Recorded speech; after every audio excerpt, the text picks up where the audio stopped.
Morning बच्चे। आज हम क्लास 9 का चैप्टर 8 गति के बारे में पढ़ेंगे। लास्ट क्लास में हमने भी गति के बारे में पढ़ा था। चैप्टर 9 नहीं, क्लास 9 का चैप्टर 8 को हमने देखा था गति के बारे में। जिसने भी पहला वीडियो नहीं देखा वो पहले पहला वीडियो देखेगा, फिर वो दूसरा वीडियो अच्छे से समझ पाएगा। बिना पहला वीडियो देखे दूसरा वीडियो थोड़ा कम समझ में आएगा, ऐसा नहीं है कि समझ में नहीं आएगा।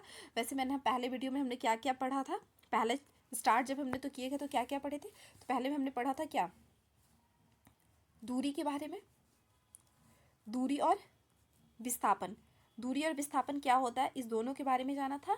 कौन सी वस्तु गति है, कौन सी वस्तु में गति है और किस वस्तु में गति नहीं है उसके बारे में देखा था। तो किस वस्तु में गति है, तो समय के साथ अपनी स्थिति में जो परिवर्तन करता है, कोई भी वस्तु समय के साथ अपनी स्थिति में परिवर्तन करता है तो उस वस्तु में कह सकते हैं कि वो वस्तु गति में है और उस वस्तु में गतिमान है। लेकिन कोई वस्तु समय के साथ उसमें उसकी स्थिति में या उसकी जगह में कोई परिवर्तन नहीं होता है तो वो वस्तु किस में है, तो वो वस्तु विरामावस्था में है। दूरी किसे कहते हैं, तो किसी गतिमान वस्तु के द्वारा, कोई भी वस्तु जो गति में है, किसी गतिमान वस्तु के द्वारा किसी समय में तय की गई पथ, किसी समय में वो कोई ना कोई पथ तो तय कर रहा होगा ना, किसी समय किसी तय की गई पथ की लंबाई को, तय की गई जो पथ की लंबाई है उसे उस वस्तु का दूरी कहते हैं।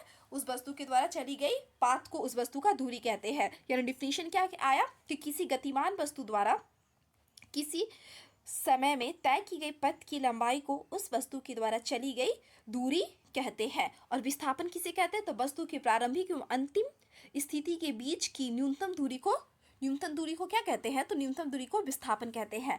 और दूरी क्या थी, अदिश राशि, और विस्थापन क्या थी, सदिश राशि। अदिश और सदिश राशि क्या होती है, तो अदिश राशि किसे कहते हैं, जिसमें दिशा की जरूरत नहीं होती है, जिसमें दिशा नहीं होता उसको अदिश राशि, और जिसमें दिशा की जरूरत हो उसे सदिश राशि कहते हैं। ये सारे लास्ट वीडियो में हमने देखा था।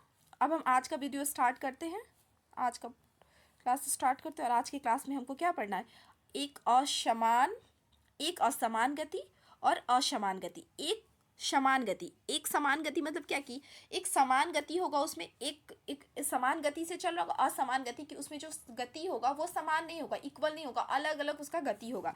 जैसे कि माना कि एक वस्तु सीधी रेखा में चल रही है, मान लीजिए कि एक वस्तु है किस में चल रही है, तो सीधी रेखा में चल रही है, सीधी रेखा में चल रही है। एक सेकेंड में 50 मीटर, दूसरे सेकेंड में भी 50 मीटर, और तीसरे सेकेंड में भी कितना चली, तो 50 मीटर, और चौथे सेकेंड में भी वो 50 मीटर की दूरी तय करती है। पहले सेकेंड में भी 50 मीटर, दूसरे सेकेंड में भी 50 मीटर, तीसरे सेकेंड में भी 50 मीटर और चौथे सेकेंड में भी 50 मीटर की दूरी तय करती है। तो इस स्थिति में वस्तु प्रत्येक सेकेंड में कितना दूरी तय करती है, तो प्रत्येक सेकेंड में वो 50 मीटर की दूरी तय कर सकती है, क्योंकि वस्तु का समान समय अंतराल है और समान दूरी तय करती है। वस्तु का क्या है कि समान समय अंतराल है और समान दूरी तय करती है, तो उसकी गति एक समान गति कहलाएगी। तो हम उसकी गति को क्या कहेंगे, एक समान गति कहेंगे। अगर आपसे यहाँ परिभाषा पूछ ले कि एक समान गति किसे कहते हैं, तो क्या लिखेंगे कि वस्तु समान समय अंतराल में समान दूरी तय करती है तो उससे उसकी गति को एक समान गति कहते हैं।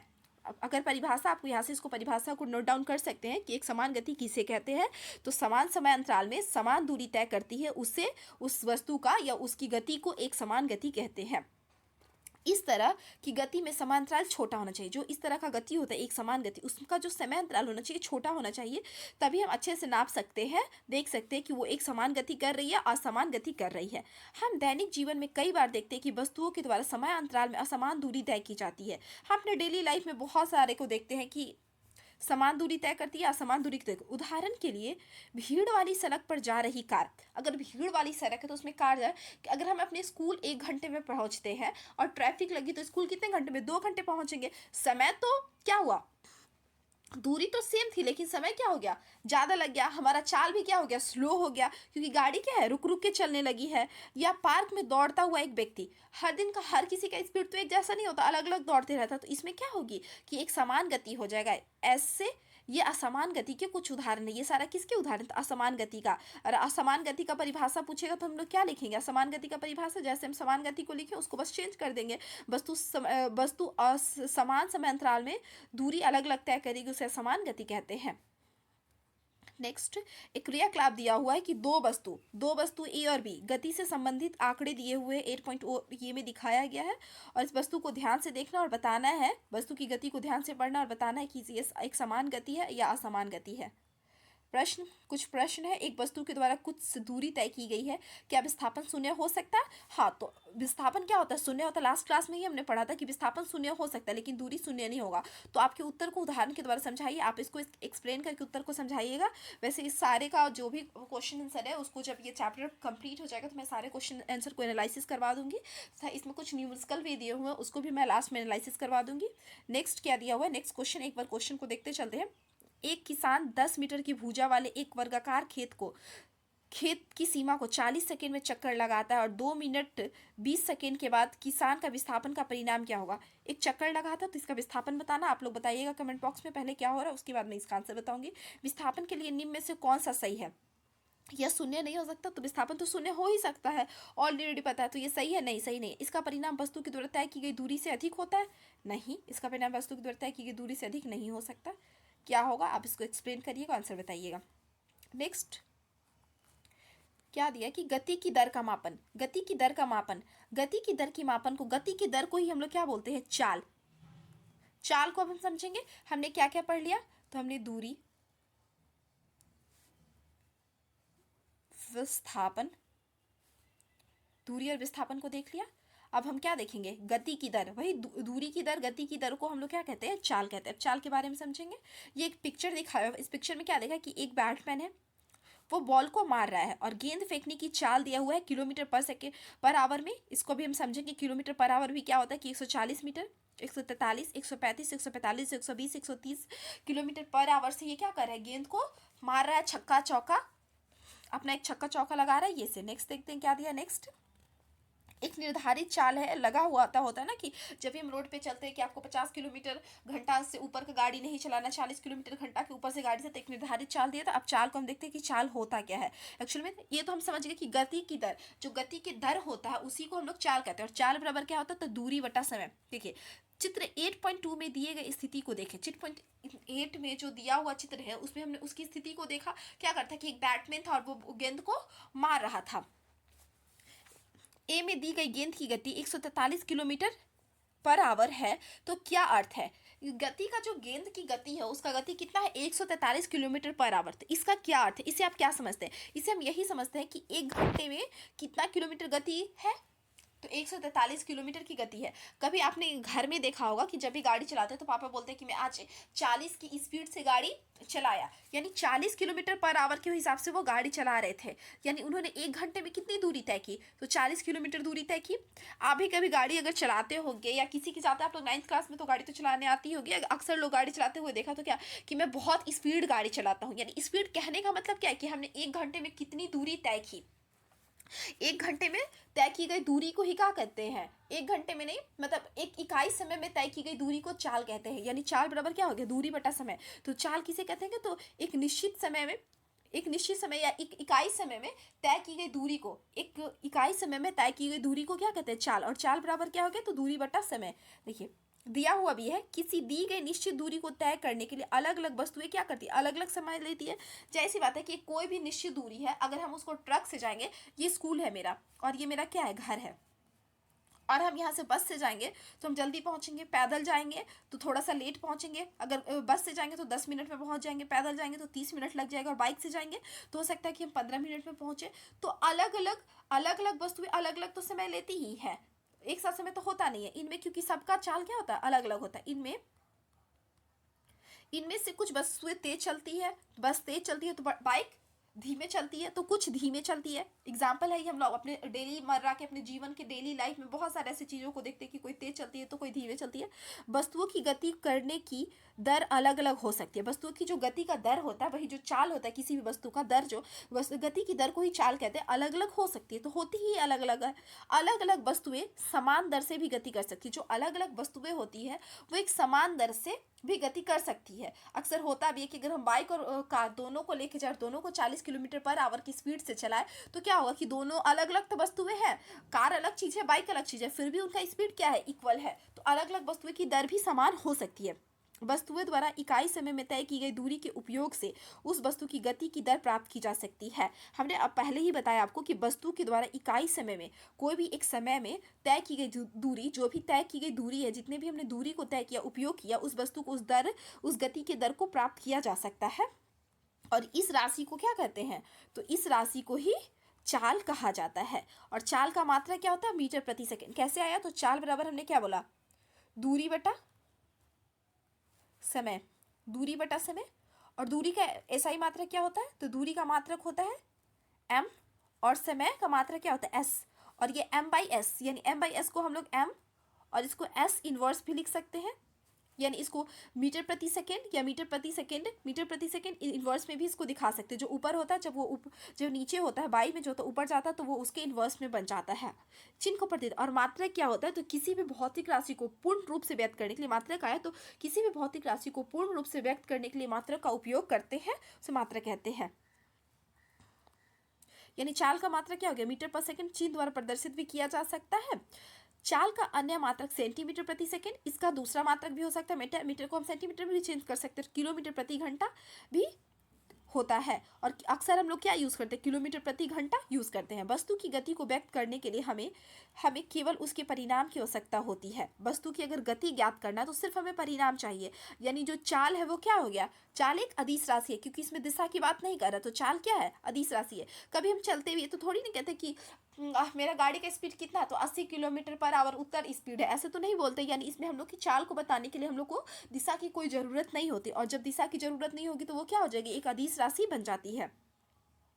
यह आवश्यक नहीं है कि वस्तु की गति नियत हो, यह आवश्यक ही नहीं है कि वस्तु की जो गति है वो एक नियत हो। अधिकतर अवस्थाएं में वस्तु असमान गति में ही होगी। एक वस्तु उसका निश्चित हो रहा है ना कि एक समान अकॉर्डिंग टू एकदम जो आज इस स्पीड में चल रहा तो कल भी उसी स्पीड में चलेगा, नहीं। उस गति जो होती है असमान हो सकती है, अलग अलग हो सकती है। इसलिए हम इन वस्तुओं की गति की दर को उनकी औसत चाल के रूप में व्यक्त करते हैं। इसलिए हम उस वस्तु जो भी होता है उसकी जब भी उसके चाल को निकालते हैं तो हम लोग एक एवरेज निकाल लेते, औसत निकालते हैं। हमने क्लास में मैथ्स में भी पढ़ा होगा एवरेज निकालने के, तो एवरेज निकालते तो क्या निकालते हैं, जैसे एक कक्षा में 50 बच्चे हैं और उनकी उम्र फलाना फलाना है, यानी किसी की 40, किसी की 50, किसी की 60 है, तो उसका एक एवरेज एज क्या है, तो हम लोग टोटल जितने भी स्टूडेंट होते हैं उनके एज को ऐड करते हैं और उसके बाद नंबर ऑफ स्टूडेंट से डिवाइड करते हैं। यानी दी गई पूरे स्टूडेंट की age divided by total number of student, यानी जितने स्टूडेंट हैं। तो एवरेज कैसे निकालेंगे, उसी तरह चाल में कैसे निकालेंगे, वस्तु की औसत चाल उसके द्वारा तय की गई कुल दूरी को कुल समयावधि से भाग देकर प्राप्त किया जा सकता है। यानी औसत चाल बराबर तय की गई कुल दूरी बटा कुल समय। यानी चाल बराबर औसत चाल कैसे निकालेंगे, कुल दूरी बटा कुल समय। यदि टी समय है तो एस सेकेंड द्वारा तय की गई दूरी, इसको हम लोग क्या इसमें दिखाएंगे, औसत चाल। यानी चाल बराबर वी, चाल को हम लोग वी से दिखाते हैं, स्पीड एस से भी दिखा सकते हैं, दूरी क्या distance, T by S, distance क्या लिखे,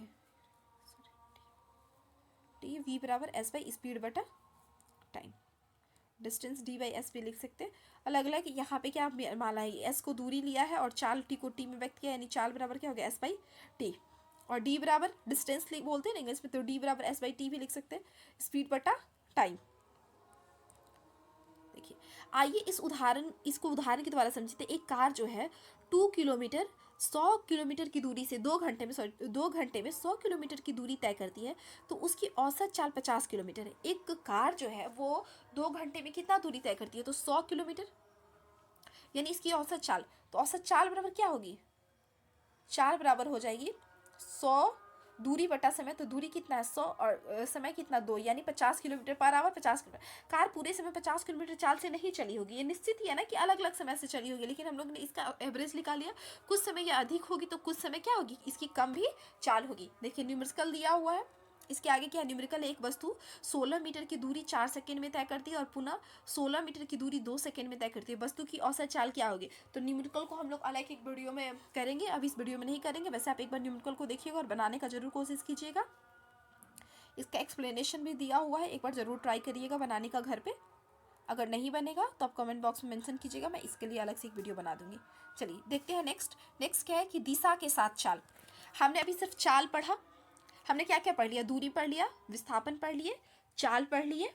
अब हम पढ़ेंगे क्या कि दिशा के साथ चाल। अब चाल में हम लोग क्या इंक्लूड कर देंगे, दिशा। जब हम चाल में दिशा को इंक्लूड कर देंगे तो ये बन जाएगा, अब बनेगा ये वेग, जिसको हम लोग इंग्लिश में क्या बोलते हैं, वेलोसिटी। देखिए किसी वस्तु की गति की दर और भी अधिक व्यापक हो सकती है। किसी भी वस्तु जो भी है, कोई भी वस्तु है, उसकी जो गति जो है उसको और भी हम व्यापक बना सकते हैं अगर हम इसकी चाल के साथ साथ दिशा को भी व्यक्त कर दे। अगर इसके जो चाल है, जो इसका स्पीड था, उसके साथ साथ उसकी दिशा को भी बता दे तो और भी हम इसको व्यापक कर सकते हैं।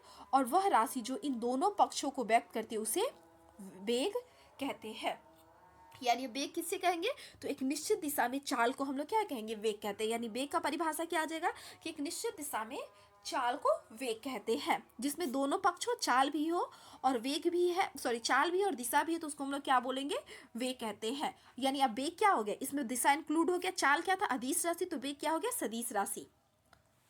नेक्स्ट, अतः एक निश्चित दिशा में चाल को वेग कहते हैं। एक निश्चित दिशा में चाल को क्या कहेंगे, वेग कहेंगे। किसी वस्तु का वेग समान या असमान हो सकता है, जैसे चाल भी असमान या असमान हो सकता था, उसी तरह वस्तु का जो वेग, गति भी समान था, असमान था, उसी तरह वस्तु का वेग भी समान भी हो सकता है और समान भी हो सकता है। यह वस्तु की चाल, गति की दिशा या दोनों के परिवर्तन के साथ परिवर्तित होती है।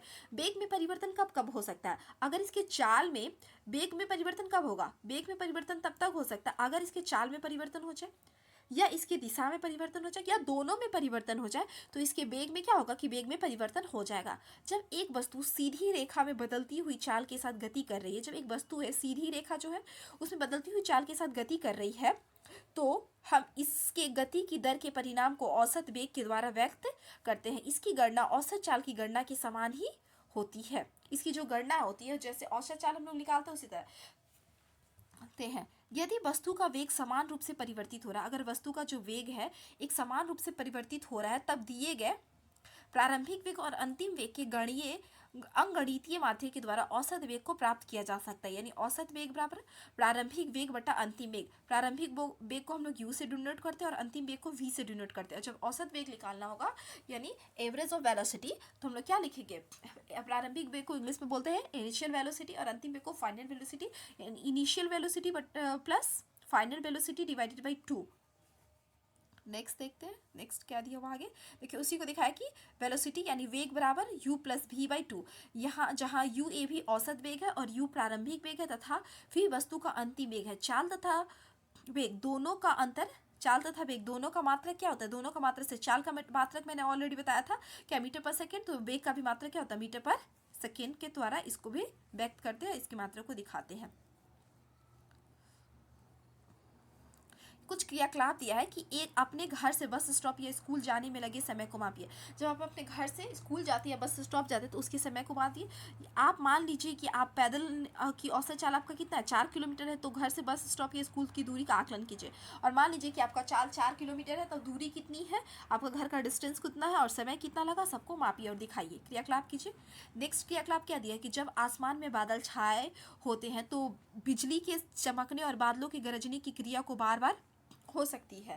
पहले बिजली की चमक दिखाई देती है तो कुछ समय पश्चात बादलों की गरजने की ध्वनि आप तक सुनाई देती है। ऐसा क्यों होता है, आप बता सकते हैं कि ऐसा क्यों होता है कि पहले हमें क्या, पहले बिजली की चमक दिखाई देती है, और ऐसा इसलिए होता है क्योंकि लाइट का स्पीड जो होता है वो क्या होता है, क्लास 8 पे आपने लाइट पढ़ा होगा, तो लाइट का स्पीड क्या होता है कि साउंड से ज़्यादा होता है, इसलिए हमको पहले बिजली दिखाई देती है और बाद में हमें ध्वनि सुनाई देती है। नेक्स्ट लाइन क्या बोल रहा है, इनके बीच के समय अंतराल को एक डिजिटल क्लॉक घड़ी या स्टॉप घड़ी पे मापिए। अगर जो भी लाइट पहले दिखाई दी और आवाज़ बाद में सुनाई दिया, तो उसके जो एक डिजिटल वॉच के उसके समय अंतराल को, जो बीच के समय अंतराल है उसको मापिए। बिजली की चमक निकटतम बिंदु की दूरी का परिकलन कीजिए और उसकी निकटतम जो दूरी है उसको परिकलन कीजिए। वायु में ध्वनि की चाल कितनी होती है, 336 मीटर पर सेकेंड की स्पीड से चलता है। नेक्स्ट क्वेश्चन है, आपको क्वेश्चन क्या पूछ रहा है, चाल एवं वेग में अंतर बताइए। तो चाल और वेग में अंतर क्या हो जाएगा, तो चाल क्या है, तो गति की दर को चाल कहते हैं, दूरी की दर को चाल कहते हैं, और वेग किसे कहते हैं, तो विस्थापन की दर को वेग कहते हैं। चाल क्या होता है, अदिश राशि होता है, जबकि वेग क्या होता है, सदिश राशि होता है। नेक्स्ट क्वेश्चन क्या है, किस अवस्था में किसी वस्तु की औसत वेग का परिणाम और उसकी औसत चाल के बराबर होगा, किस अवस्था में होगा, ये आपको बताना है।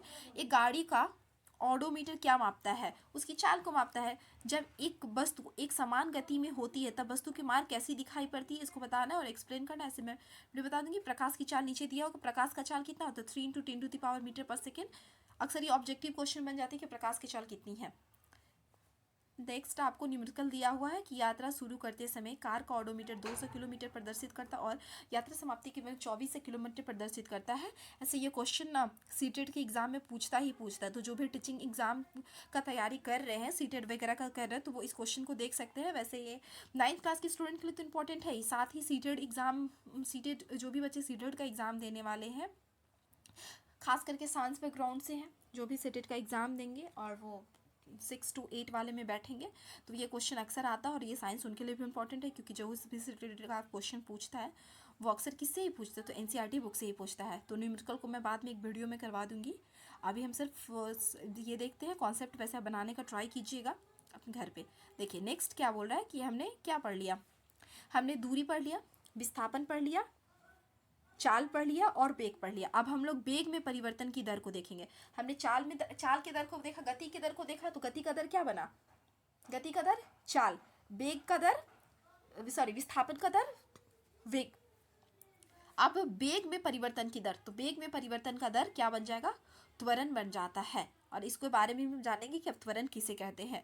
किसी वस्तु की एक समान सरल रेखीय गति, मतलब एक समान से एक सरल रेखीय एक सीधा रेखा में चल रहा है, दौरान समय के साथ वेग नियत रहता है, उसके समय के साथ उसका वेग क्या रहता है, नियत रहता है। इस अवस्था में किसी भी समय अंतराल में, कोई भी एक समय अंतराल में, मतलब वस्तु समय के वेग में परिवर्तन क्या होता है, शून्य हो जाता है, यानी त्वरण शून्य हो सकता है। यद्यपि अगर एक समान चाल से चल रहा है तो उसमें जो वेग का परिवर्तन होगा वो शून्य होगा।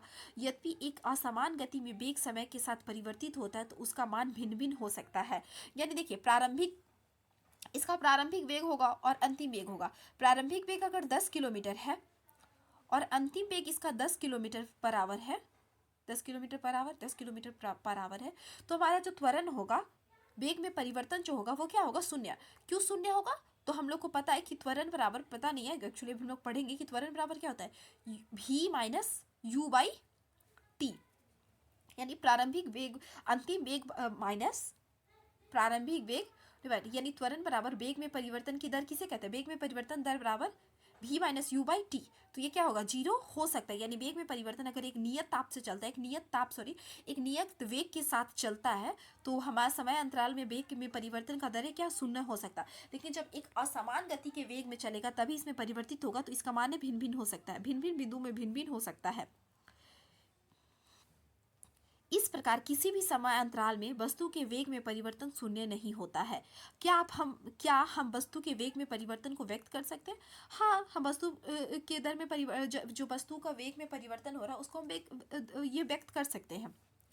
इस तरह के प्रश्नों को उत्तर देने के लिए हमें एक अन्य भौतिक राशि त्वरण के बारे में जानना होगा। ऑलरेडी हमने त्वरण को बाद में डिस्कस कर चुका है, जो कि एक वस्तु के प्रति इकाई में समय में वेग में परिवर्तन को मापा जा सकता है। यानी त्वरण का परिभाषा पीछे कि त्वरण किसे कहते हैं, तो वेग में परिवर्तन की दर को त्वरण कहते हैं। त्वरण किसे कहते हैं, पूछे त्वरण किसे कहते हैं, तो वेग में परिवर्तन की दर को त्वरण कहते हैं। त्वरण को इंग्लिश में एक्सलेरेशन बोलते हैं और इसको एक इससे भी डिनोट किया जाता है। और त्वरण बराबर क्या हो जाएगा, तो वेग में परिवर्तन और लिया गया समय, वेग में परिवर्तन बटा लिया गया समय, और वेग में परिवर्तन क्या होगा, जो भी उसका प्रारंभिक और अंतिम वेग होगा दोनों का डिफरेंस ही क्या कहलाएगा, वेग में परिवर्तन। नेक्स्ट देखिए क्या दिया हुआ, यदि एक वस्तु का प्रारंभिक वेग u है, t समय ले रहा है और बदल कर v हो जा रहा है, यानी प्रारंभिक वेग और उसका अंतिम वेग u वेग से चल रहा है और लास्ट में उसका वेग कितना हो रहा है v, तो उसका त्वरण कितना हो जाएगा, तो a बराबर v minus you by T, जहाँ a क्या है त्वरण, v क्या है अंतिम वेग और u क्या है प्रारंभिक वेग और t क्या है लगा हुआ समय। यानी त्वरण बराबर क्या हो जाएगा, v minus you by T. त्वरण किसे कहते हैं, तो वेग में परिवर्तन की दर को त्वरण कहते हैं। इस प्रकार की गति को, जो भी इस प्रकार की गति है उसको त्वरित कहा जा सकता है। यदि त्वरण वेग की दिशा में है तो उसे धनात्मक त्वरित कहेंगे, और यदि वेग की विपरीत दिशा में है, ये मानिए कि अगर 10 किलोमीटर प्रति घंटा से स्पीड से चलना प्रारंभ किया और वो लास्ट में उसका स्पीड कितना हो गया, तो 20 हो गया, तो ये नेगेटिव त्वरण दिखाएगा, क्योंकि 20 माइनस 10 करेंगे तो माइनस 10 आएगा जो नेगेटिव को डिनोट करेगा। लेकिन वही 10 से चल रहा था और लास्ट में 5 हो गया तो ये पॉजिटिव दिखाएगा। और जब नेगेटिव, तो त्वरित कहते हैं, और जब नेगेटिव होता है तो इसको मंदक के नाम से भी जानते हैं। त्वरण का मात्रक क्या होता है, मीटर पर सेकंड का। कैसे होता है मीटर पर सेकंड, तो देखिए हम लोग ऑलरेडी वेग का परिवर्तन, तो वेग का कितना था मीटर बाई एस, और फिर से टी का समय, यानी ये एस ऊपर जाके मल्टीप्लाई हो जाएगा तो एम बाई एस स्क्वायर, यानी मीटर प्रति सेकेंड स्क्वायर त्वरण का मात्रक होता है। मात्रक तो बता ही चुकी हूँ कि मात्रक किसे कहते हैं। यदि एक वस्तु सीधी रेखा में चलती है और इसका वेग समान समय अंतराल में होता है, समान रूप में घटता है, समान रूप में घटता है या बढ़ता है तो वस्तु के त्वरण को एक समान त्वरण कहते हैं। हमने चाल में पढ़ा था कि एक समान चाल और असमान चाल, गति में पढ़ा था समान चाल और असमान, उसी तरह त्वरण, अगर वस्तु का त्वरण एक समान गति में हो रहा है तो समान त्वरण होगा, वेग में एक समान त्वरण होगा। स्वतंत्र रूप से गिर रही एक वस्तु की गति एक समान त्वरित गति का उदाहरण है। जब स्वतंत्र रूप से कोई भी वस्तु चाहिए ऊपर से छोड़िए, जब वो नीचे गिरती है तो उसमें जो उसका गति होता है वो समान होता है, इसलिए इसमें कह सकते हैं कि एक समान त्वरित गति का उदाहरण है। दूसरी एक वस्तु असमान त्वरण गति से चल सकती है यदि उसका वेग असमान रूप से चलता है। अगर किसी भी वस्तु का वेग क्या है, असमान है, तो उसमें वस्तु में क्या हो रहा है, असमान त्वरण हो रहा है। उदाहरण के लिए यदि कार एक सीधी सड़क पर चलती है तो हम समान समयांतराल में असमान दर से चाल को परिवर्तित करती है, तब कहा जा सकता है कि कार असमान त्वरण के साथ गति कर रही है। एक्टिविटी दिया हुआ, एक्टिविटी क्या है, आप अपने दैनिक जीवन में बहुत प्रकार की गतियों को देखते हैं। इनमें से प्रमुख गति में दिशा में त्वरण देखते ही हैं। त्वरण गति की दिशा के विरुद्ध एक समान त्वरण तथा असमान त्वरण, सबका एग्जाम्पल देना और बताना है। नेक्स्ट यह है कि आप ऊपर दी गई प्रत्येक प्रकार की गति के लिए एक अलग अलग उदाहरण दे सकते हैं, तो ऑब्वियसली दे सकते हैं। और इसका क्या क्या उदाहरण होगा आप कमेंट बॉक्स में जरूर बताइए कि गति की दिशा में त्वरण कौन सा उदाहरण है, त्वरण गति की दिशा के विरुद्ध कौन सा उदाहरण, एक समान त्वरण किसमें होता है और असमान त्वरण किसमें होता है। इसके बाद आपको एक न्यूमेरिकल दिया हुआ है। विरामावस्था से राहुल अपनी साइकिल को चलाना प्रारंभ करता है और उसको समय 30 सेकंड लगता है, 6 किलोमीटर प्रति वेग प्राप्त करता है और इसका ब्रेक भी लेता है। इस साइकिल का 5 सेकंड कम होकर 4 मीटर थे, तो दोनों स्थितियों में साइकिल का त्वरण का गणना करें। हम लोग को क्या निकालना है, यानी हम लोग यहाँ पे प्रारंभिक वेग u 0, v वेलोसिटी है, t समय लिया है, इसको त्वरण को निकालना है। से मैं न्यूमेरिकल एक बार करवाऊंगी नेक्स्ट वीडियो में, ऐसे आप लोग ट्राई करिएगा, एक बार करने का प्रयास जरूर करिएगा, ऐसा नहीं कि प्रयास नहीं करें आप। फिर नेक्स्ट प्रश्न दिया है जिसको मैं लास्ट में डिस्कस करवाऊंगी। अब नेक्स्ट क्या है कि गति का ग्राफीय प्रदर्शन। ग्राफ आपने पढ़ा होगा और 10th क्लास में पढ़ने को भी फिर से मिलेगा कि ग्राफ में कैसे हम किसी चीज़ को प्रदर्शित करते, कैसे हम ग्राफ में दिखाते हैं। तो नेक्स्ट क्लास में, आज हम क्लास को यहीं एंड करते हैं और नेक्स्ट क्लास में हम जानेंगे गति को ग्राफीय दर्शन, यानी हम गति को ग्राफ में कैसे प्रदर्शित कर सकते हैं। और आज हमने क्या क्या पढ़ लिया, तो आज हमने पढ़ लिया दूरी। पहले हमने पढ़ा कि कोई वस्तु गति में है या विरामावस्था में, तो गति और विरामा को देखा। फिर नेक्स्ट हमने दूरी को देखें, फिर विस्थापन को देखें, साथ ही हमने सदिश और अदिश राशि को समझा, मात्रा किसे कहते हैं उसको भी समझा, चाल को समझे, वेग को समझे, असमान और असमान गति को देखे, चाल में देखे, फिर लास्ट में वेग देखे और वेग के बाद हमने त्वरण को देखा। तो लगभग ये इंपॉर्टेंट पॉइंट है और नोट्स भी बनाते चलिए। वैसे लास्ट में मैं एक शॉर्ट नोट भी इसका करवाऊंगी, जो जो इंपॉर्टेंट पॉइंट है। वैसे मैं यहाँ पे पॉइंट बता दूँ कि क्या क्या इंपॉर्टेंट है आपके एग्जाम की दृष्टि से, जो भी इंपॉर्टेंट पॉइंट होगा मैं लास्ट में उसको एक बार रिकॉल करवा दूंगी। और ये कॉम्पिटेटिव एग्जाम के लिए भी इंपॉर्टेंट है, एनसीईआरटी बुक पढ़नी ही पढ़नी है। साथ में सीटेड एग्ज़ाम, जो भी बच्चे सीटेड एग्ज़ाम देते हैं और 6 to 8 वाले में उनका साइंस बैकग्राउंड के बच्चे होते हैं, उनको एनसीईआरटी ही पढ़नी पड़ती है। तो आप लोग एक बार ज़रूर इसको देखिए और साथ में अपने दोस्तों को शेयर भी करिए। अच्छा लगा तो सब्सक्राइब करना नहीं भूलिएगा। थैंक